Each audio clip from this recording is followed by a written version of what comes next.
Recast All-Stars 10? Don't mind if I do. Hi, hello everyone, my name is Jer, and I'm going to be restructuring and recasting the entirety of All-Stars 10. I am a very suggestible person, especially if I've already been thinking about something like this, so if y'all suggest something, it is very highly likely that it'll end up on my desk at some point to be worked on. This is my very last All-Stars 10 video. I cannot talk about this season any longer, so enjoy this very last concept of what I would have wanted All-Stars 10 to be like. I'm going to be pulling elements from what was originally there structurally, and I'm going to be moving some things around. I'm going to make the season a lot bigger. Now, you know, this is a fantasy world. There's going to be a lot of opinions on why things went the way they did. If you can't be an adult, move on. The tea is that so many of the queens that I have chosen would probably never be asked or would never say yes. So this is really if I could just wave a magic wand and make anything happen. And I will also be judging it from my expectations, not from what I think Rue and the producers would want. I also made a couple of swings on how I think some of the mechanics would go. We will go bracket by bracket, orange, pink, and then purple, and then we'll do the merge. Couple small mechanical changes. I think with the stars, it was interesting to have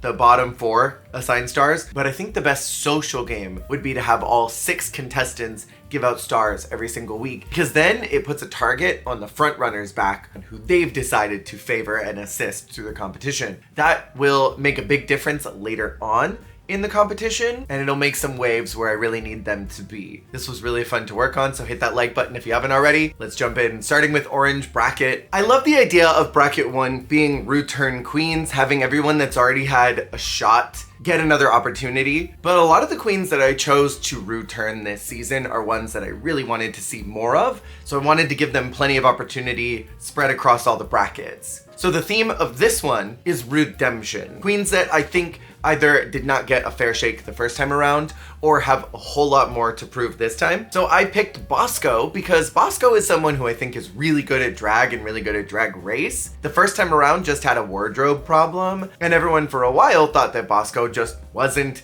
good enough to be on Drag Race because her clothes were like bras and panties and corsets. So Bosco had a lot to prove coming into this All-Stars. I think she's a star. Next is Aja, who I think had a really bad shake in All-Stars 3, 100% deserved another chance this All-Stars, especially since it had been so many years. Aja is a completely different person, has a completely new brand to stamp. Irene, who was out very early. I remember looking at all of Irene's drag package that she prepared for 15, being so excited for all of that. And I was genuinely looking forward to her coming back to All-Stars at some point. Coco Montrese, who was so badly mistreated in All-Stars 2, not being allowed to have her Janet number she wanted to do. I would hope to God that they would greenlight some type of Janet number for her if she ever did come back. For that talent show, of course. We have April Carrion, who was supposed to be on All-Stars 2, but has not been cast for whatever reason, and has a lot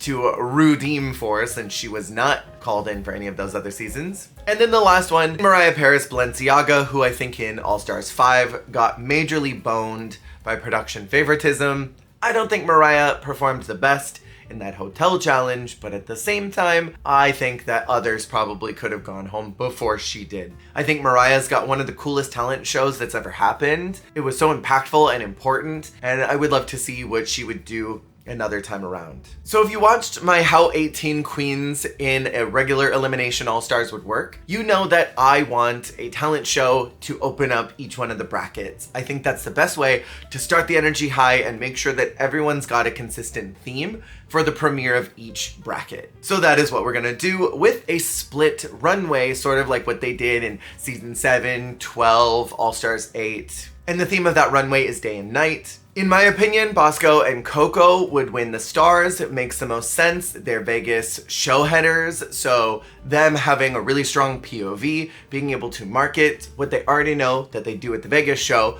to this, I think would be beneficial to both of them. I think if Coco could get that Janet number greenlit, she would burn that building down. They lip sync, I think Coco would win this one, and Coco gets 1 extra star. And this time they're only getting 1 star each. plus whatever they win from the lip sync. Episode 2 is Murder on the Dance Floor. I feel like having an improv challenge early is important, and I think this was a really fun prompt. The entire cast get to give out stars, so this is how I think it would go. The winners of the previous challenge get to give out their stars first. Coco, first off, gives her star to Mariah. I have a feeling that Mariah would have a bang-up talent show, and Coco would want to reward that. I think Bosco would start to form an alliance with Aja, since Olivia is not here to form that with Aja. I could see her giving that point to her. Aja returns the favor by giving her star to Bosco. Irene gives her star to April, since the two of them are maybe the ones that nobody's really paying attention to right now. April returns the favor by giving her star to Irene,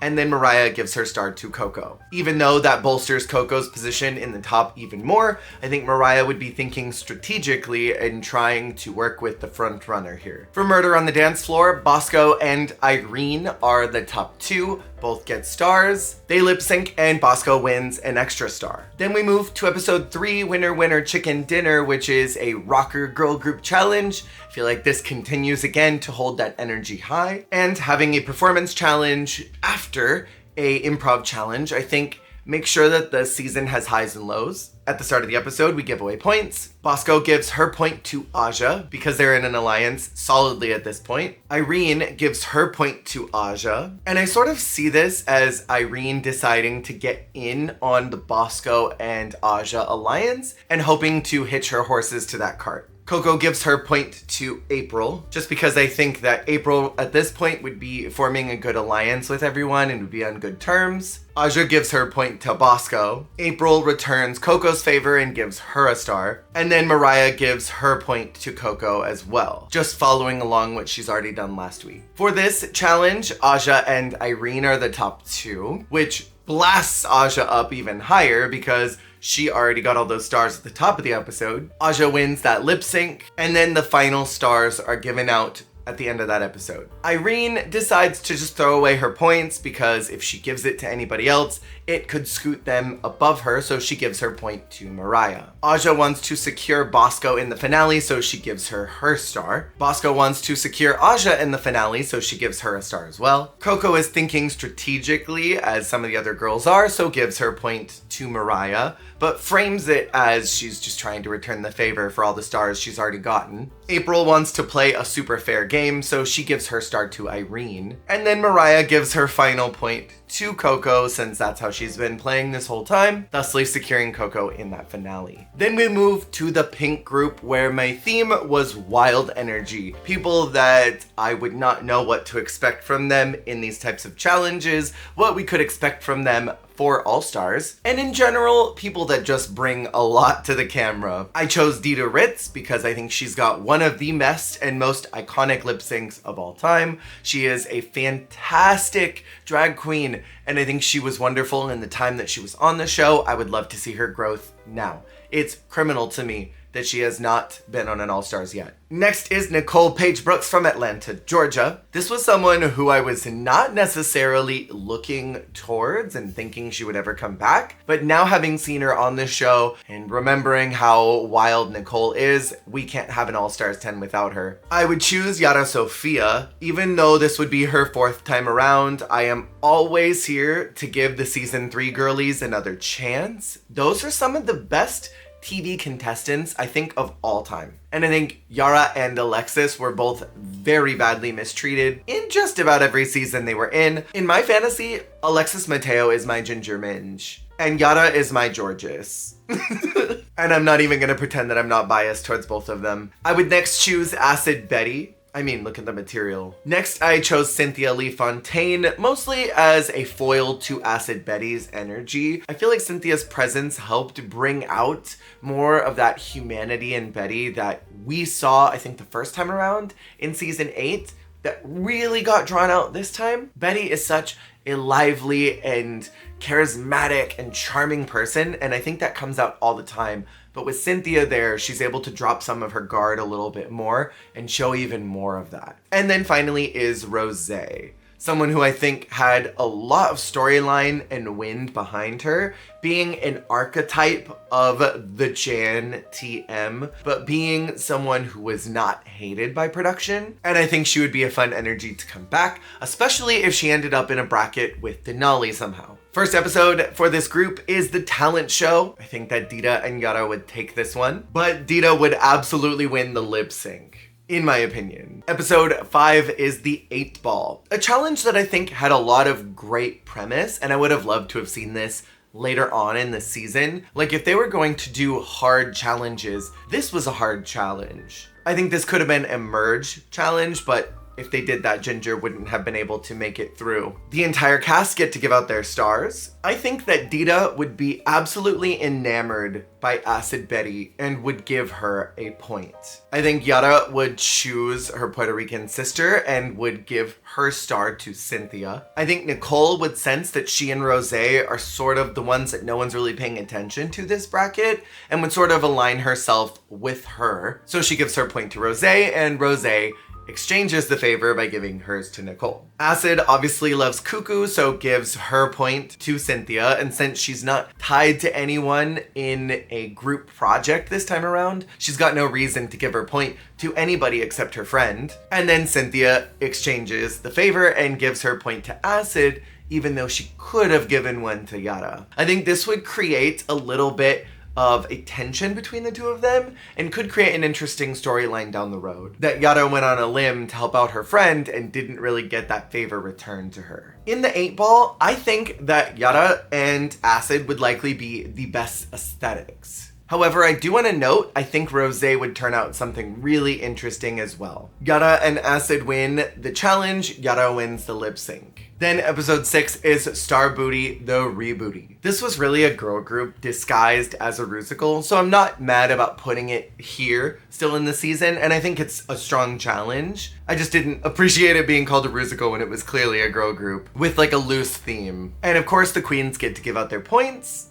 I think that Yara, being a little frustrated that Cynthia didn't return points to her, would then give her star to someone that she thinks did well in the challenge, and I could see that being Rosé. Acid gives her point to Cynthia still because she is solidly in an alliance with her, sees the writing on the walls and how this is all going to work, and wants to make sure that she helps her friend. I think that Dita would try to play it fair and would want to give it to the outfit that she liked the best from the 8 Ball, and so would give her star to Yara. I think Cynthia would be in hysterics over being chosen by her friend and would be crying through her speech of giving another star to Acid Betty. Nicole wants to give her point to Rosé again because she thinks, okay, well, we'll just help each other get to the top. But Rosé wants to reward someone who she thinks is doing well, but just isn't getting flowers yet, and so gives her point to Dita. And I think this would absolutely crack Nicole. So then we go to the actual challenge, where I think the very clear top 2 are Rosé for being a theater kid, and this is really in her wheelhouse. And I think Dita would be the best performance of the entire night. Where I think a lot of the others would struggle would maybe be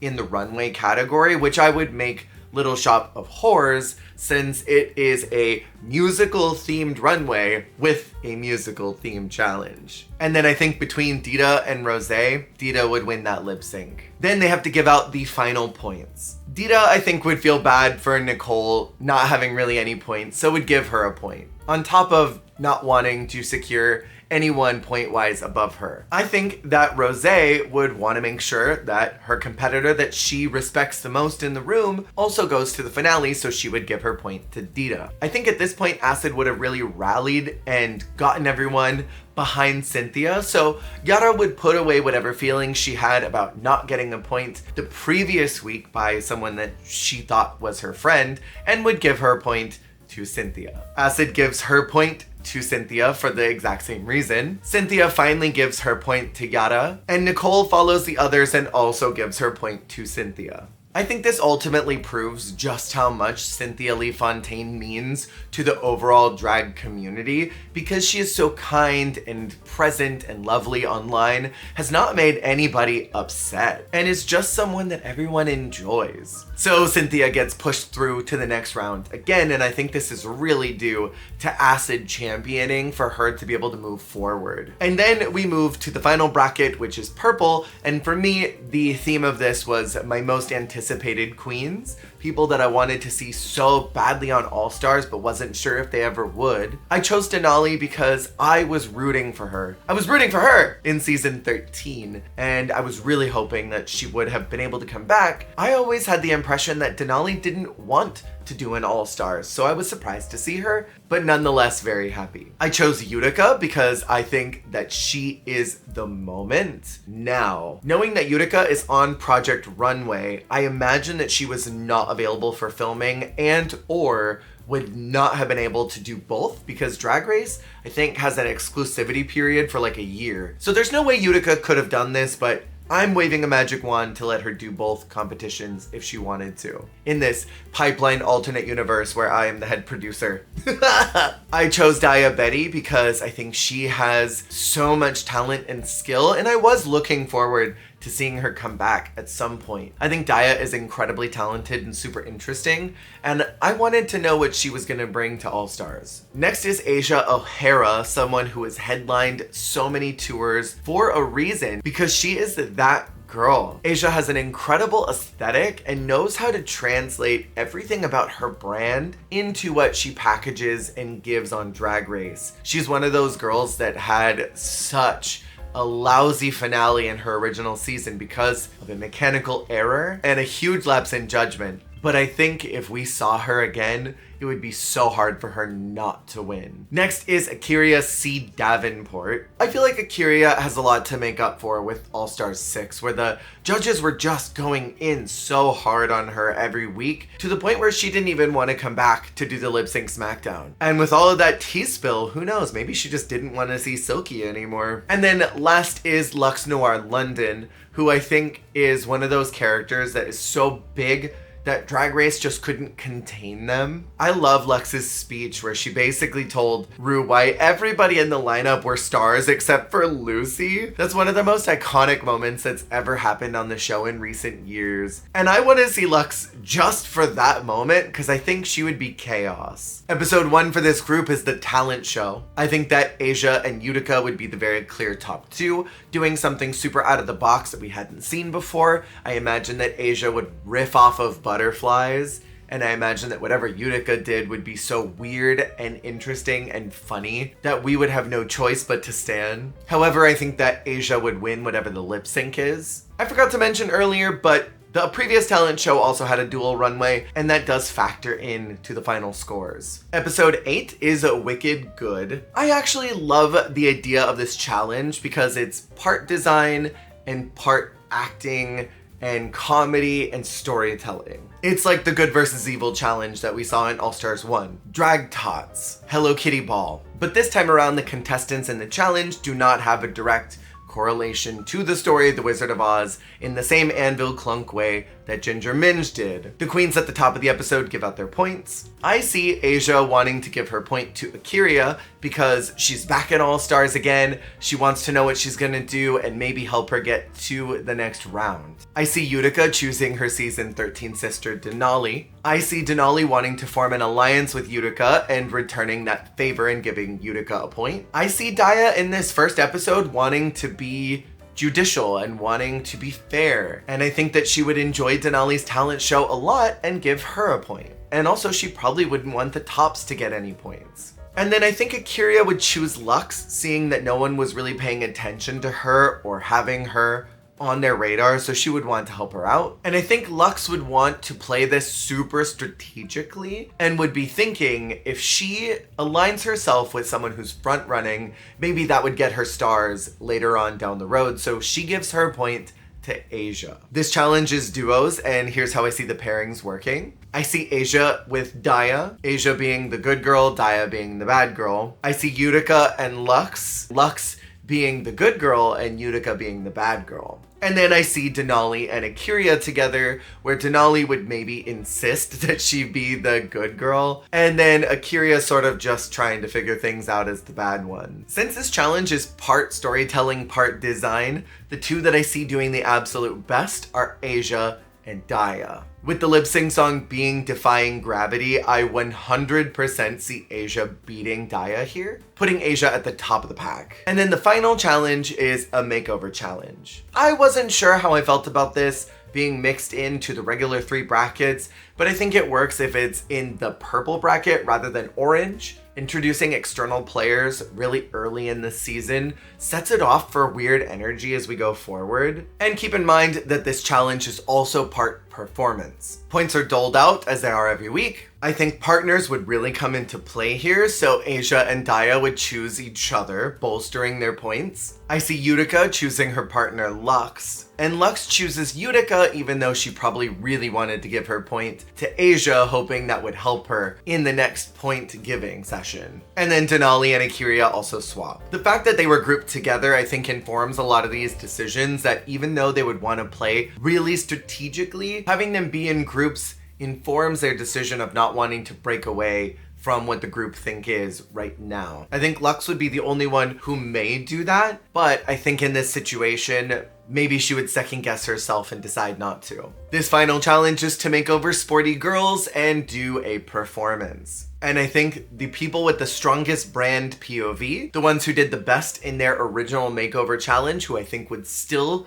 be able to hold a candle to what they did previously, would be Asia and Utica. And I see Asia winning this lip sync again. So then the final points are distributed. Asia gives her point to someone she thinks could make it to the next round and do well, and that's Denali. Plus Denali has been consistent all bracket, but just hasn't made top 2. Utica wants to help out her seasoned sister, Denali, and gives her a point as well. Daya wants to be fair, so gives her point to Akira, potentially for Akira doing really well this week. Denali wants to help out her sister and make sure that she is definitely going to the next round, so gives her point to Utica. Akira wants to lock in Asia for that finale, so gives her a point. And Lux realizes that basically nothing she does will get her to the next round, so she throws away her point and gives it to Daya, and makes a point to say that her star means nothing. So then we move to bracket 2, which in my fantasy world would be filmed immediately after purple bracket and not given 8 months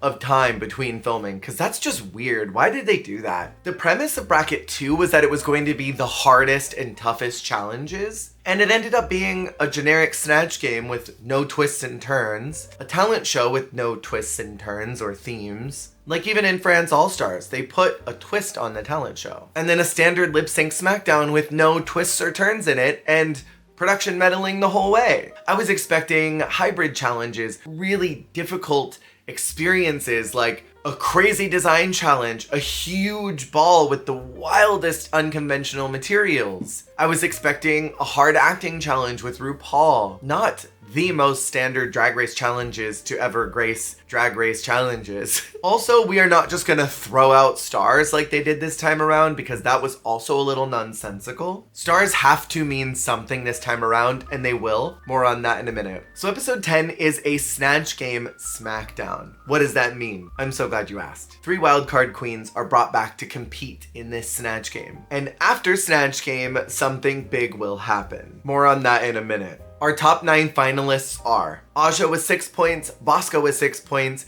Coco Montrese with 6 points, Dita Ritz with 6 points, Cynthia Lee Fontaine with 6 points, Yara Sofia with 5, Asia O'Hara with 9, Utica with 5, and Denali with 5. And the wildcard queens are Irene the Alien with 4, Acid Betty with 4, and Akira C. Davenport with 3. The girls do their Snatch Game, and immediately after Snatch Game is finished, the girls are brought to the lounge where they must participate in Rate a Queen for who they thought was the best and the worst in the Snatch game. Social game has to mean something in round 2, more than just playing some loose lever in the finale that really had no actual stakes, tension, or meaning. Because all it did was vaguely assign the lip sync order in a way that the girls were not privy to. The girls are then told that for Rate a Queen, the bottom 3 queens will immediately be eliminated from the competition and will not receive any critiques on the main stage. So this changes the entire game. Some of these girls I think would play very fairly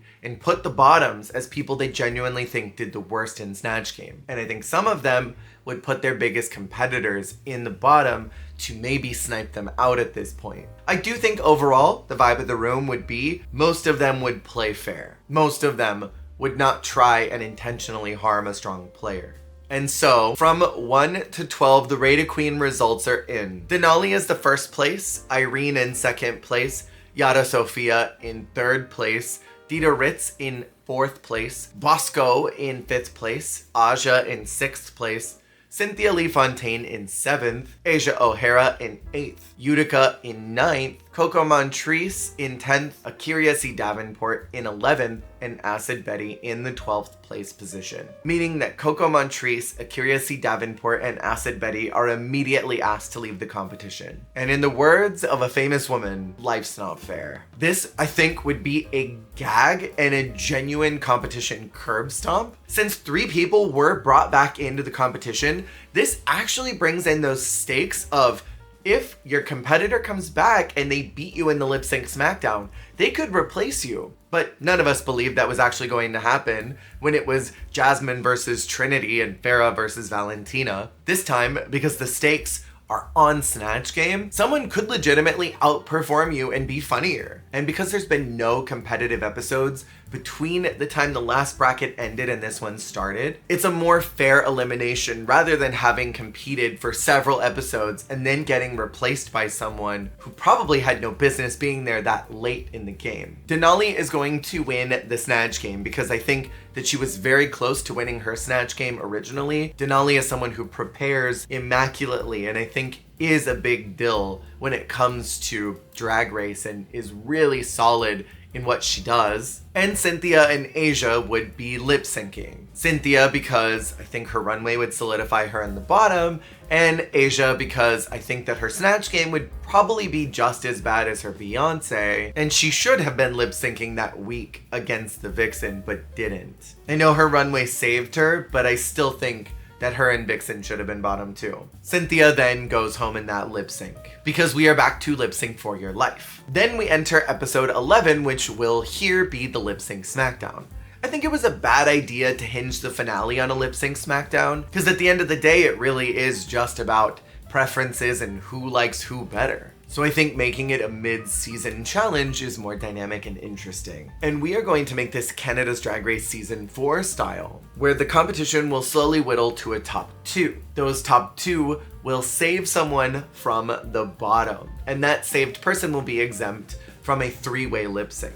And because stars have to mean something, the number of stars you have will determine your order in the smackdown. So Asia and Aja go against each other. Asia gets the ball choice and would probably choose Disease. Bosco and Denali are paired up together. Bosco gets the ball choice and chooses Show Me How You Burlesque. Dita versus Utica, and the ball lands on Dita so she can get party lights and do another Natalie Cole song. Yara goes against Irene. Yara gets the ball choice, probably chooses Whenever Wherever, because she needs a redemption from her Shakira that sent her home originally. Asia wins her lip sync and goes against Bosco. The ball is going to choose Asia, who chooses Joyride. Dita wins her lip sync and goes against Yara, and they have to lip sync to Raise Your Glass. I think that of these lip syncs, Asia would probably win hers, and I think that Dita would win hers. Therefore, Asia and Dita have to lip sync to It's Raining Men. I think between them, Asia would probably take this one. I think Asia would be campier in her approach, where Dita would just be fierce, and there's nothing wrong with that,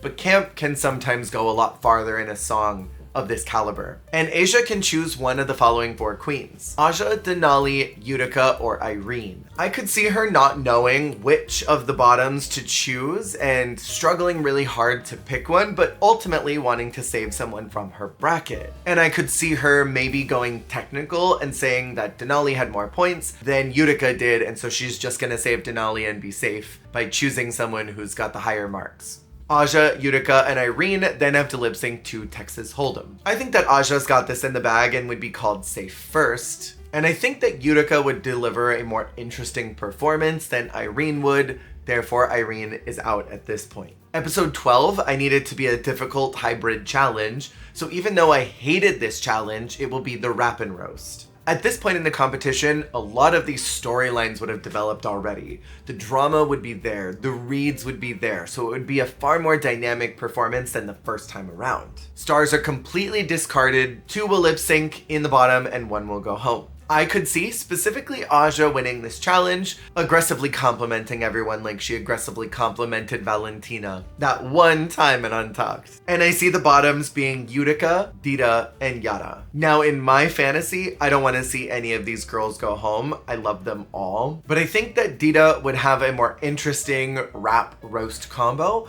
where I think Yara would struggle to connect comedy to the roasting, and it would all just be a little bit like, Silky, you dressed as a cockroach. That's the closest you'll ever get to touching cock. Like, that wasn't funny at all. And I just think that Yara struggles with making jokes. And I think that Utica has a problem roasting anyways. I don't think she would have learned how to scale her comedy all of these years later. And with the lip sync being hot to go, I could see Yara winning this one over Utica, which is a crime to me because the next challenge is a ball. But there was no one else that I think I could have eliminated, and I didn't want to see Dita go. Plus, Utica's got to get on a plane and head to New York for Project Runway. So episode 13 is what I am calling the Winner's Ball, a new challenge that I have constructed. Category 1 is a runway that I think every All-Stars compulsory needs, and that is an all-grown-up runway. Redo something that you failed fashion-wise in from a previous season. Category 2 is your very best drag. And then Category 3 is to take materials inspired by a previous winner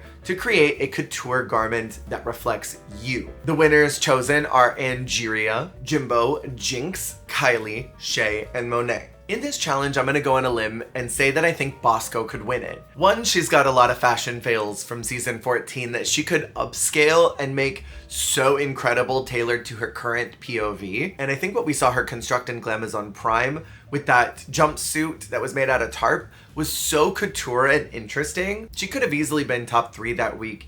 And I think her design aesthetic is strong. And the bottoms I could see being Dita and Aja. I think Aja's got a great design aesthetic and I love what she does. I'm just not sure what her all grown up look could be since she already did one of her worst looks in All Stars 3.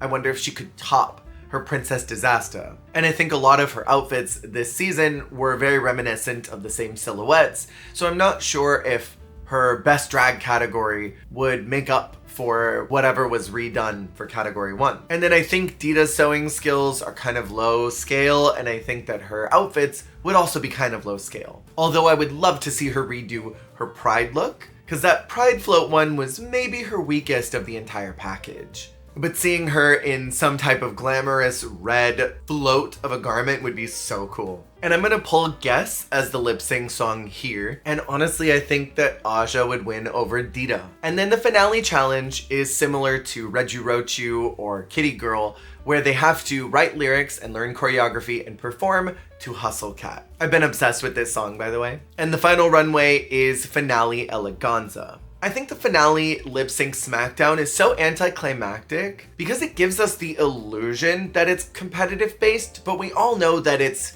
ceremonial at best, and really the ones who move forward are the ones that producers want to move forward. So we don't need to hinge the win on lip syncing when that really doesn't matter that much. We saw that with Jinx in All Stars 7. Plus I think waiting for a performance that long doesn't make it that exciting. Our top 5 finalists are Asia O'Hara, Aja, Bosco, Denali, and Yara Sofia. And in this challenge, I see Asia, Bosco, and Denali having the best lyrics, where I see Denali and Yara having the best choreography. And since this is my fantasy universe, the very final lip sync will be Salvation by Rebecca Black. A bop. They need to get Rebecca as a guest judge, and then do like a lip sync smackdown finale of Trust, Salvation, and hell, let's throw Friday in there. Personally, I would crown Bosco or Asia, even though I really want to give a crown to Yara just because I love her, and she is my Georges. But I do think that Asia would be someone who would have earned it